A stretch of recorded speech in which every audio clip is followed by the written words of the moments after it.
요즘 금값이 많이 오른 것 알고 계십니까? 예. 안타깝게도 저희 집에는 금이 하나도 없습니다. 그런데 금이 왜 그렇게 비쌉니까? 사실 요즘은 금이 비싼 여러 가지 금의 값이 가치가 올라가는 여러 가지 요인과 이유가 있지요. 그런데 근본적으로 생각해 보면 금이 비싼 이유는 금이 흔하지 않기 때문입니다. 만약에 금이 우리가 걸어다니는 길거리에 발에 채이는 돌처럼 많이 있다면 금이 과연 비쌀까요? 그렇지 않겠죠. 결국 희소성이라는 것이 가치를 올리게 되는 것입니다. 그럼 그렇다면 이 세상에 하나밖에 없는 것이라면 얼마나 귀하겠습니까? 그런 측면에서 옆 사람을 바라보시면서 한번 이렇게 인사하고 축복하면 좋겠습니다. 당신은 이 땅에 하나밖에 없는 존귀한 사람입니다. 당신은 이 땅에 하나밖에 없는 존귀한 사람입니다. 아멘이십니까? 아멘. 그렇죠. 나라고 하는 존재는 유일한 것이죠. 그러니까 나의 존재는 그 어떤 것보다 가치 있고 소중한 것입니다. 그뿐만 아니라 나라는 인생, 나라는 사람이 살아가는 인생 또한 여러분 단 한 번밖에 없습니다.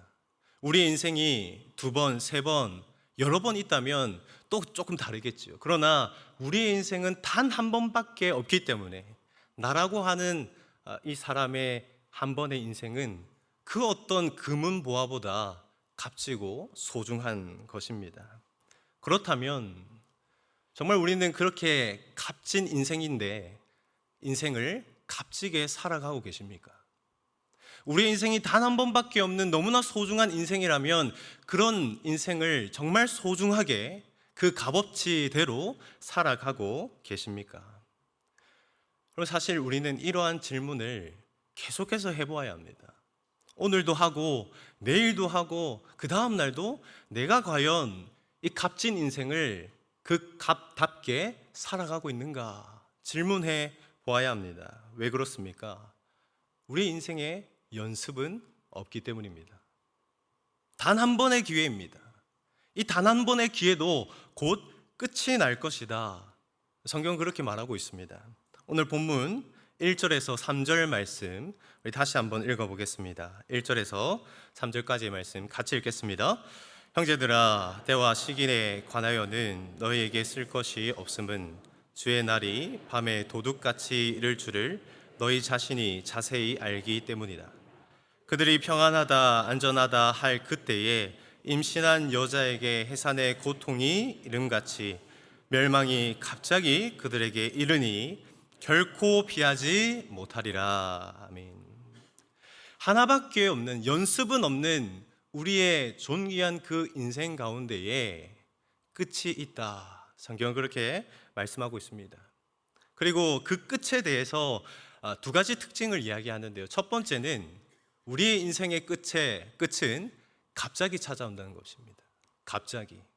마치 밤에 도둑이 갑자기 찾아오는 것처럼, 임신한 여인의 해산의 고통이 갑자기 찾아오는 것처럼, 아직까지는 내 인생 편안하구나, 아직까지는 괜찮을 것 같은데 하는 그때에 바로 우리의 인생의 끝이 찾아올 수 있다. 그렇게 끝은 찾아온다라고 말씀하고 있습니다.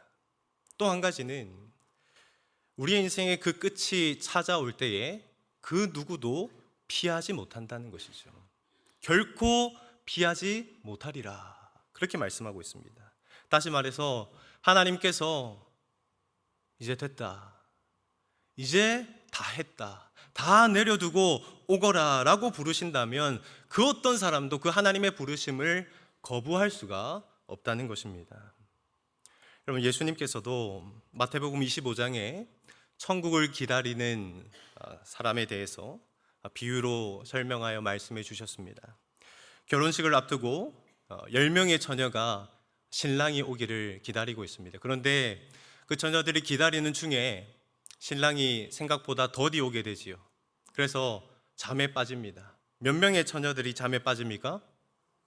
네, 그렇게 대답하실 줄 알고 질문을 드렸습니다. 성경을 보면 5명이 아니라 10명의 처녀들 모두가 잠에 빠집니다. 근데 정말 문제는 그 중에 5 처녀는 기름을 충분히 준비하지도 못한 채 잠에 빠진 것이지요. 그래서 이제 신랑이 멀리서 오는 소리를 듣고 다 잠에서 깹니다. 그리고는 기름을 충분히 준비하지 못한 5 처녀들이 급하게 기름을 준비하러 가지요. 근데 그 사이에 신랑은 결혼식장에 들어가 버립니다. 그리고 결혼식의 문은 닫히지요. 5 처녀들이 와서 그 문을 두드리면서 말합니다. 문 좀 열어주세요. 문 좀 열어주세요. 우리가 방금까지 기다리다가 잠깐 이탈했다가 다시 왔습니다. 문 좀 열어주십시오. 문이 열리지 않습니다. 여러분, 예수님께서는 우리의 인생의 끝이 바로 그와 같을 수 있다라고 말씀하는 것입니다. 단 한 번밖에 없는 인생, 문이 닫힐 그때가 찾아오는데, 그리고 한 번 닫힌 문은 아무리 두드려도 다시는 열리지 않는데, 지금 이 모습 그대로 살아가도 괜찮느냐? 예수님 그렇게 말씀하시는 것 아닙니까? 마태복음 25장 13절 말씀에 이 비유를 끝으로 예수님께서 그렇게 말씀하십니다. 그런즉 깨어 있으라. 너희는 그날과 그때를 알지 못하느니라. 사랑하는 성도 여러분, 정말 존귀하고 값진 우리의 인생, 주님 다시 만날 그날을 준비하며 살아가고 계십니까? 아니면 기름을 준비하지도 못한 채 잠에 들어버린 처녀들처럼 우리도 영적인 잠에 빠져서 아직은 괜찮다, 아직은 평안하다 그렇게 말하면서 주님 앞에서 해결해야 될 죄에 대한 문제들, 내 인생에 주님 만나기 전에 풀어야 될 문제와 고민들을 그냥 내일, 다음 달, 내년에 미루고 살아가고 있지는 않습니까? 바라기는 오늘이라도 우리가 다시 한번 깨어서 주님 오실 날을 기대하고 기다리며 이제 그 주님 다시 오실 날을 준비하는 가치 있고 아름다운 인생을 다시 한번 시작하시는 저와 성도님들 되시기를 주님의 이름으로 축복합니다. 그럼 그렇다면 우리는 무엇을 어떻게 준비해야 되겠습니까? 3가지 정도로 생각해 보고자 합니다. 첫째로는 빛의 아들이요 낮의 아들이라는 정체성을 분명히 해야 합니다. 본문 5절에서 6절 말씀 우리 함께 읽어보겠습니다. 본문 5절에서 6절 같이 읽습니다. 너희는 다 빛의 아들이요 낮의 아들이라. 우리가 밤이나 어둠에 속하지 아니하나니 그러므로 우리는 다른 이들과 같이 자지 말고 오직 깨어 정신을 차릴지라. 아멘. 성도 여러분, 우리는 빛의 아들 맞습니까? 우리는 낮의 아들입니까? 그렇습니다. 우리는 예수 그리스도를 영접함으로 말미암아 빛의 아들이 되었고 낮의 아들들이 되었습니다. 요한복음 1장 9절에서 13절 말씀 이렇게 성경은 분명히 말씀하고 있습니다. 참빛 곧 세상에 와서 각 사람에게 비추는 빛이 있었나니 그가 세상에 계셨으며 세상은 그로 말미암아 지은 바 되었으되 세상이 그를 알지 못하였고 자기 땅에 오매 자기 백성이 영접하지 아니하였으나 영접하는 자 곧 그 이름을 믿는 자들에게는 하나님의 자녀가 되는 권세를 주셨으니 이는 혈통으로나 육정으로나 사람의 뜻으로 나지 아니하고 오직 하나님께로부터 난 자들이니라. 아멘. 예수님께서 이 땅에 빛으로 오셨지요. 그런데 수많은 사람들이 그 빛을 받아들이지 않았습니다. 거부했습니다. 아니, 거부하는 정도가 아니라 빛으로 오신 예수님을 어떻게 했습니까? 십자가에 못 박아 죽게 하였습니다. 그런데 대부분의 사람들이 그렇게 예수님을 거부했지만 예수님을 영접한 사람들도 있습니다. 빛을 알아보고 저분이 빛이시구나, 저분이 구원이시구나, 저분이 생명이시구나, 그 빛을 보고 예수 그리스도를 영접한 사람들이 있다는 거죠. 영접하는 자, 곧 그 이름을 믿는 자들에게 하나님께서 무엇이 되는 권세를 주셨습니까? 하나님의 자녀가 되는 권세를 주셨습니다. 그래서 우리도 원래는 어둠이었습니다. 우리는 빛이 없었습니다. 어둠에 헤매던 자들이었습니다. 그런데 예수 그리스도를 영접하였고, 그래서 우리 안에 빛이 생겼고 빛의 자녀와 낮의 아들이 된 것이지요. 여러분, 그렇기 때문에 사실 세상의 사람들, 예수님을 알지 못하는 사람들이 어둠에 빠져서 살아가는 것은요, 전혀 이상한 것이 아닙니다. 왜 세상 사람들은 왜 저렇게 술을 마시고, 왜 세상 사람들은 저렇게 음란에 빠지고, 왜 세상 사람들은 저렇게 죄에 빠져서 사는가? 여러분, 이상한 것이 아닙니다. 왜? 빛이 없기 때문입니다. 빛을 모르기 때문입니다. 그러나 우리는 다른 것이죠. 우리는 빛을 알고 있습니다. 빛을 영접하였습니다. 우리는 빛이 있기 때문에 깨어 있을 수가 있는 것이죠. 우리 안에 빛이신 예수님께서 들어오셨기 때문입니다. 그런데 그럼에도 불구하고 사실 우리는 질문이 있습니다. 예수 그리스도를 영접했지만 왜 우리 삶 가운데는 빛으로 살아내는 것이 이렇게 어려울까? 그런 생각하지 않습니까? 빛의 자녀가 되었고 예수님이 빛으로 들어오셨지만 우리는 종종 그렇게 이야기합니다. 거룩한 하나님의 자녀로 살아가는 것이 어렵다, 쉽지 않다. 여러분, 그런데요, 빛의 자녀로 사는 것 결코 어렵지 않습니다. 아니, 더 정확하게 말하자면 우리는요, 빛의 자녀로 살아가는 것이 어렵다, 쉽다라고 말할 수가 없습니다. 왜냐하면 우리가 빛의 자녀로 살아갈 힘과 능력이 우리 안에서 나오는 것이 아니기 때문입니다. 빛의 자녀로 사라지는 것이 나의 노력과 나의 힘과 나의 의지로 되는 것이 아니기 때문입니다. 여러분, 우리는 경험으로 이미 잘 알고 있습니다. 열심히 노력하고 열심히 의지를 가지고 그렇게 말씀에 순종하려고 하면 정말 죄 짓지 않고 거룩하게 살아질까요? 어떻습니까? 성경 열심히 읽으면 죄 안 지을 수 있습니까? 기도 1시간, 2시간, 3시간 오래도록 기도하면 그때부터는 죄와 상관없는 거룩한 삶을 이제부터 살아갈 수 있습니까? 여러분, 우리는 신앙생활을 하면서 뼈저리게 느낍니다. 내가 아무리 노력해도, 내가 아무리 힘을 내어도, 내가 아무리 의지를 가져도 내 능력으로는 빛의 자녀로 살아갈 수가 없다 하는 것을 뼈저리게 느끼게 됩니다. 왜 그렇습니까? 여러분, 우리는 빛이 아니기 때문입니다. 우리는 그저 빛이신 예수 그리스도를 영접했을 뿐이지 내 자신이 빛이 아니기 때문이죠. 때문에 빛으로 살게 할 근본 힘은 우리 예수 그리스도로부터 나오는 것입니다. 그런데 여전히 남아있는 질문은, 그러면 빛이신 예수님께 우리가 빛으로 살아갈 수 있는 힘과 능력이 나오는데, 그 예수님을 영접했는데, 그 예수님을 믿는데, 내 안에 예수님께서 들어오셨는데, 그런데 왜 내 삶에 어두움이 있습니까? 왜 빛이 아니라 어두움이 여전히 존재합니까? 그것이 우리의 여전히 남아있는 질문이죠. 그것은 우리가 빛이신 예수님을 영접했음에도 불구하고 여전히 그 예수님과 함께 우리의 것으로 가득가득 우리 자신을 채우고 있기 때문입니다. 여러분, 방을 한번 상상해 보십시다. 그 방에 빛이 있습니다. 그런데 그 방에 빛이 있는데 거뭇거뭇한 연기로 그 방을 가득 채우면 그 빛이 밝게 빛나는 것을 볼 수 있습니까? 보이지 않죠. 연기가 가득 차 있으니까요. 우리도 마찬가지인 것입니다. 빛이신 예수님을 영접했습니다.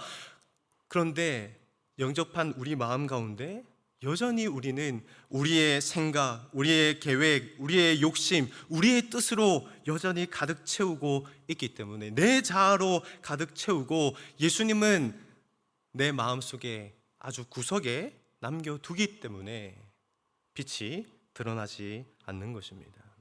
그래서 오늘 사도 바울은 데살로니가 교회 성도들에게 외치는 것입니다. 본문 5절 말씀입니다. 너희는 다 빛의 아들이요 낮의 아들이라. 우리가 밤이나 어둠에 속하지 아니하나니 그러므로 우리는 다른 이들과 같이 자지 말고 오직 깨어 정신을 차릴지라. 아멘. 바울은 데살로니가 교회 성도들에게 정체성을 일깨우는 것입니다. 너희는 어둠이 아니다. 너희는 빛이다. 너희 안에 빛이 계신다. 그러므로 빛의 자녀로 살아갈 수 있으니 이제 빛의 자녀로 살아가라 라고 외치는 것이죠. 저에게는 4명의 자녀가 있습니다. 모두 사랑스럽고 모두 소중합니다. 그런데 때로는 조금 더 마음이 가고 또 신경이 쓰이는 자녀가 있어요. 둘째가 그럴 때가 있었는데 저희 둘째가 저를 좀 많이 닮았습니다. 많이 닮아서 재능이 좀 있는 것 같아요. 좀 머리도 좀 좋은 것 같고 죄송합니다. 제가 볼 때, 아버지로서 볼 때 뭐 운동신경도 좀 있고 뭐 잘하는 아이인 것 같습니다. 그래서 집에서 4명 중에 뭘 시켜봐도 둘째가 제일 좀 잘하는 것 같아요. 그래서 집에서 뭐 태권도도 하고 뭐 축구도 하고 줄넘기도 하고 여러 가지를 하지 않습니까? 그러다가 문제는 이제 이게 집에서 연습하고 갈고 닦은 것들을 이제 종종 밖에 사람들에게 보여줄 때가 있지 않습니까?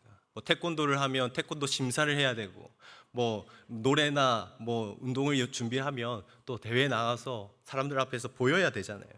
집에서는 너무나 잘하는 거예요. 근데 이제 들어가야 되는데 거기서 주저앉아가지고 못하겠다는 겁니다. 근데 진짜 못하겠다는 거예요. 그냥 울면서 아빠 저는 절대로 못하겠어요. 정말 못하겠어요. 저는 할 수가 없습니다. 이렇게 얘기합니다. 근데 제가 그때 그 아이의 눈을 정말 똑바로 쳐다보면서 그렇게 얘기했어요. 얘야, 넌 할 수 있어. 너는 분명히 할 수 있어. 아니, 아빠가 너 자신보다 아빠가 너를 더 잘 알아. 너에게는 그 능력이 있고 이미 연습이 되었고 그 잠재력이 있고 그것을 아빠가 너무나 잘 알기 때문에 아빠 말 믿고 가서 하면 된다. 하면 할 수 있다. 해낼 거다. 여러분, 그런데 제가 아빠로서 그저 제 아들에게 용기를 주려고 이렇게 말하는 것은 아닙니다. 정말 아빠가 보면 맞는 거예요. 되는 거예요. 아빠가 봐줄 때는 집에서 너무나 잘하는 거예요. 그래서 그냥 용기를 가지고 나가서 하면 되는 겁니다. 그 아이보다 아빠가 그 아이를 더 잘하는 거예요. 하나님도 우리에게 동일하게 그렇게 말씀하십니다.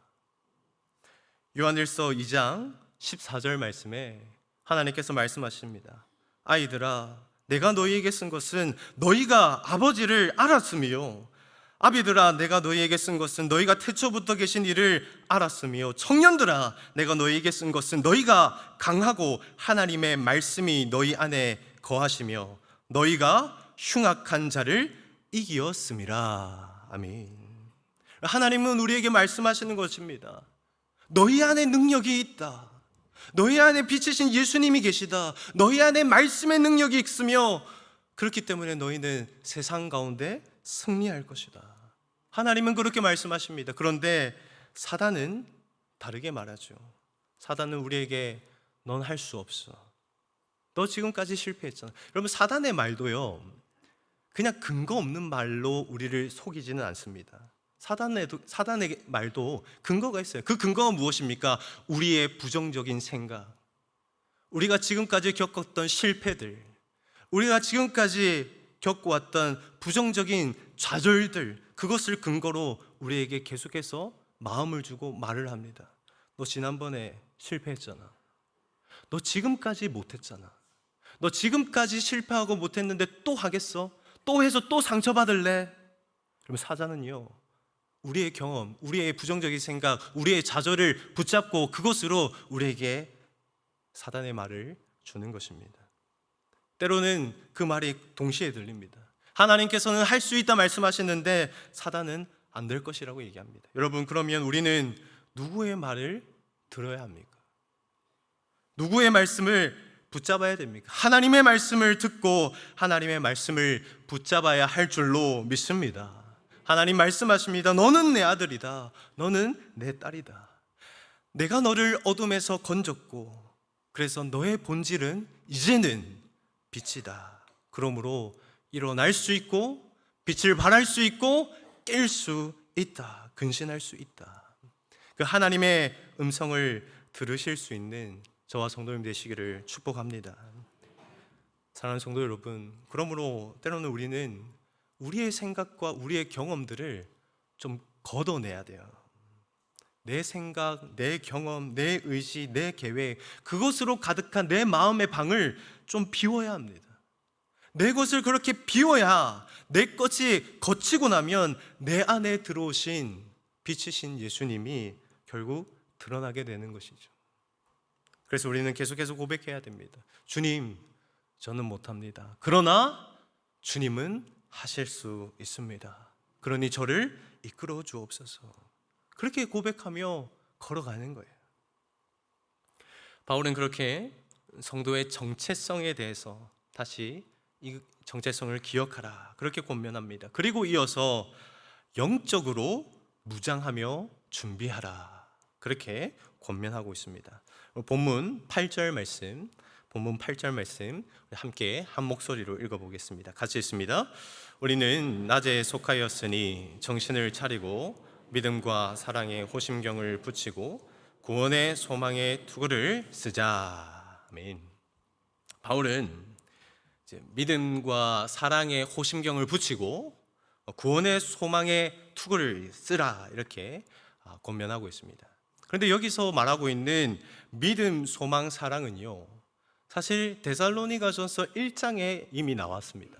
1장에 데살로니가 교회 성도들이 믿음이 있고 사랑이 있고 소망이 있다라고 사도 바울이 이미 칭찬한 구절이 있어요. 데살로니가 1장 3절 말씀입니다. 우리 같이 한번 읽어보겠습니다. 같이 읽습니다.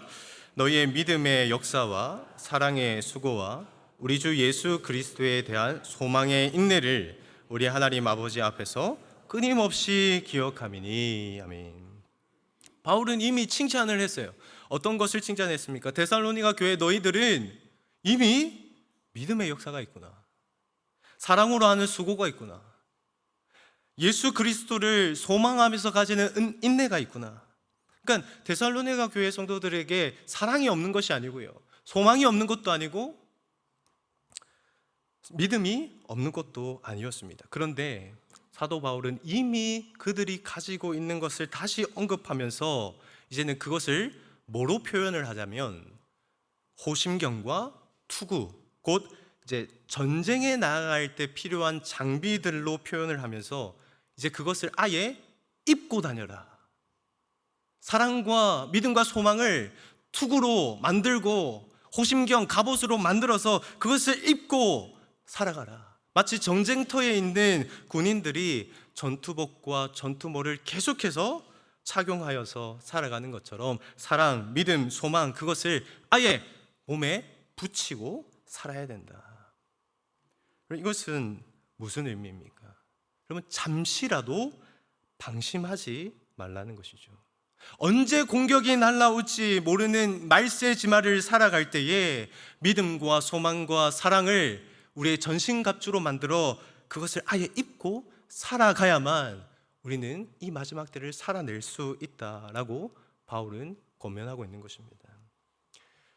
성경에 수많은 시험과 역경에도 불구하고 그것을 기도와 또 찬송으로 이겨낸 대표적인 인물이 있죠. 누굽니까? 다윗이라는 인물이 있습니다. 다윗은 정말 어릴 때부터 맹수로부터도 하나님께 기도하며 그 자신의 양들을 보호하고 수많은 것들, 수많은 어려움들을 찬송과 기도로 이기며 승리했던 사람입니다. 그런데 그 다윗이 완전히 무너져 내리는 때가 있었지요. 그때가 언제입니까? 골리앗 앞에 섰을 때입니까? 사울이 자신을 죽이려 할 때입니까? 자기가 사랑하는 아들이 자신을 반역하여 일어섰을 때, 그때에 다윗이 무너졌습니까? 아닙니다. 다윗이 완전히 무너졌을 때는 태평할 때입니다. 사무엘하 11장 1절에서 2절 말씀에 보면 그 해가 돌아와 왕들이 출전할 때가 되매 다윗이 요압과 그에게 있는 그의 부하들과 온 이스라엘 군대를 보내니 그들이 암몬 자손을 멸하고 랍바를 에워쌌고 다윗은 예루살렘에 그대로 있더라. 저녁 때에 다윗이 그의 침상에서 일어나 왕궁 옥상에서 거닐다가 그곳에서 보니 한 여인이 목욕을 하는데 심히 아름다워 보이는지라. 다윗의 군대가 어디를 가든지 승승장구하는 그때에 다윗은 평안하게 궁전에서 낮잠을 잡니다. 왜 낮잠을 잤다고 알 수 있냐면, 여러분 보통 저녁 때에 침상에 들어가지 않습니까? 저녁이 되면 침상에 들어가야죠. 그런데 본문은 다윗이 저녁 때에 침상에서 일어났다고 그렇게 기록하고 있습니다. 무슨 말입니까? 낮잠을 잤다는 거죠. 즉 다윗은 모든 영적인 무장을 다 해체하고 방심하고 있었다는 것입니다. 그 방심의 때에 다윗은 완전히 무너져 내립니다. 거인 골리앗 앞에서도 다윗은 만군의 여호와의 이름을 외치며 생명을 걸고 하나님의 이름 가지고 전쟁으로 나갔습니다. 그런데 그랬던 그가 평안한 때에 방심하였더니 여인을 보고 음란한 마음을 가집니다. 음행을 합니다. 그리고 다윗이 지금까지 쌓아왔던 모든 믿음의 재단이 그 순간에 한 번에 다 무너지는 것이죠. 여러분, 그래서 사도 바울은 데살로니가 교회 성도들에게 강조하는 것입니다. 8절에서 9절 제가 다시 한번 읽어보겠습니다. 우리는 낮에 속하였으니 정신을 차리고 믿음과 사랑의 호심경을 붙이고 구원의 소망의 투구를 쓰자. 하나님이 우리를 세우심은 노하심에 이르게 하심이 아니요 오직 우리 주 예수 그리스도로 말미암아 구원을 받게 하심이라. 사랑하는 성도 여러분, 사실 우리에게도 문제는요, 믿음이 없는 게 문제가 아닙니다. 사실 우리 다 믿음이 있습니다. 사랑이 없는 게 문제가 아닙니다. 우리 사랑 있습니다. 우리가 소망이 없는 게 문제가 아니에요. 우리는 소망을 가지고 있습니다. 그런데 정말 문제는 그 믿음, 소망, 사랑을 사용해야 될 그때에 사용하지 않는다는 것입니다. 길을 걸어갈 때, 차를 타고 운전할 때, 식당에서 사람들을 만날 때, 직장에서, 가정에서 믿음과 사랑의 호심경을 붙이고 그것을 이용을 해야 되는데 가지고만 있습니다. 그래서 교회 안에 있을 때만 아니라 우리는 밖에 있을 때 이것을 사용해야 돼요. 언제요? 예배 마치고 나갔는데 차가 갑자기 끼 들이닥칠 때, 그때 우리 어떻게 해야 됩니까? 입에서 그러면 안 됩니다. 그때 우리는 가슴을 두드려야 돼요. 뭘 두드려야 됩니까? 믿음과 사랑의 호심경을 두드려야 돼요. 아, 나에게 주님께서 주신 믿음과 사랑이 있는데 저 사람에게도 이유가 있겠지. 용서하자, 사랑하자, 이해하자. 우리는 그것을 사용해야 됩니다. 여러분, 우리의 복음의 능력은 언제 나타나냐면 그때 나타나는 것입니다. 사소한 그 상황 속에서, 애매하게 고난을 받는 그 상황 속에서, 억울하게 누명을 쓰는 그 상황 속에서, 아무것도 잘못한 것이 없는데 내가 욕을 당하는 그 순간 속에서 내 믿음과 소망과 사랑의 능력이 나타나는 거예요. 그때 믿음과 사랑과 소망을 사용하면 예수님 닮은 모습을 보여줄 수 있는 것입니다. 그것이 그렇게 해야만 매 순간을 주님 앞에 부끄럽지 않을 준비된 인생으로 살아갈 수 있는 것이죠. 마지막으로 사도 바울은 그렇게 끝까지 우리가 빛의 자녀로 살아가기 위해서는 서로를 좀 깨워줘야 한다. 서로를 깨워줘야 한다. 그렇게 권면합니다. 본문 11절 말씀 같이 한번 읽어보겠습니다. 11절 같이 읽겠습니다. 그러므로 피차 권면하고 서로 덕을 세우기를 너희가 하는 것 같이 하라. 아멘. 네, 우리 옆에 계신 분들 한번 바라보시면서 이렇게 한번 인사하십시다. 정신을 차리십시다. 한 번 더 인사합니다. 깨어 있으십시다. 그렇습니다. 믿음의 여정을 그냥 홀로 걸어갈 수 있는 사람은 단 한 사람도 없습니다. 그래서 우리 주님께서 우리에게 교회를 주시고 믿음의 동력자를 붙여주신 거예요. 존 칼빈이라는 기독교 역사상 정말 위대한 신학자가 있지요. 그런데 이 존 칼빈이라는 사람도 종교개혁의 초창기 때는 굉장히 소극적이었습니다. 다른 사람들이 이제 종교개혁을 외치면서 함께 나아갈 때에 칼빈은 몸이 좀 아팠거든요. 나는 몸이 아프니까 좀 뒤에 있겠다. 계속 도망 다녔어요. 근데 그때 당시 종교개혁을 함께 하고 있었던 프랑스의 신학자 파렐이라는 사람이 있는데, 그 파렐이라는 사람이 자꾸 칼빈이 이제 같이 종교개혁에 동참을 해야 되는데 뒤로 빠지니까 강한 소리로 꾸짖었다고 합니다. 당신이 하나님의 부르심을 거부할 것인가? 이 부르심을 거부하고 도망간다면 당신의 삶에는 저주가 임할 것이네. 여러분, 칼빈은 그 당시 상황을 회고하면서 시편 주석에 서문을 이렇게 기록했습니다. 바로 그때를 기억하면서 하늘에서 하나님이 그 위대하신 손을 내밀어 나를 붙잡으시는 것 같았다. 칼빈은 그때에 그 파렐이 자신을 향해서 외치는 그 소리를 들을 때에 하나님의 음성을 듣는 것 같았고, 그 부르심 앞에 어린아이처럼 펑펑 울며 회개했고, 그 이후로부터 종교개혁에 동참을 하고 위대한 업적을 남겼다고 저술하고 있습니다. 여러분, 무엇을 말해주는 겁니까? 여러분, 믿음의 여정은 혼자 걸어갈 수가 없다는 것이죠. 그래서 우리는 계속해서 옆 사람에게 정말로 진심을 다해서 권해야 됩니다. 깨어 있어야 됩니다. 정신을 차려야 됩니다. 마라나타, 주 예수님 곧 오실 겁니다. 우리 힘들지만 깨어서 온전한 믿음으로 살아가십시다. 여러분, 하나님께서는요, 나의 입술을 사용해서 다른 사람의 영혼을 정말로 그렇게 깨우십니다. 그리고 다른 누군가의 입술을 통하여서 잠자는 우리의 영혼을 깨우십니다. 그러니 우리는 서로를 진심으로 권면해야 되는 것이죠. 사랑하는 성도 여러분, 오늘 제목으로 권면을 드립니다. 오직 깨어 정신을 차릴 수 있기를 주님의 이름으로 축복합니다. 그래야 우리는 영광의 아침을 우리 모두가 함께 맞이할 수 있습니다. 말씀을 정리하면서 독일의 본헤퍼 목사님의 이야기를 잠깐 나누겠습니다. 우리가 잘 알고 있는 독일의 본헤퍼 목사님, 독일과 독일 교회가 큰 어두움에 둘러싸였을 때에 참 복음과 진리를 외쳤던 목사님입니다. 그렇게 참 진리를 외치다가 나치와 대항하여 싸우시다가 결국 감옥에 갇혀서 1945년 4월 9일 강제 소용소에서 순교를 당하십니다. 근데 순교하시기 1년 전에 시를 지으시고 그 시가 이제 노래가 되어서 우리가 부르고 있는 찬양이 되어 있는데요.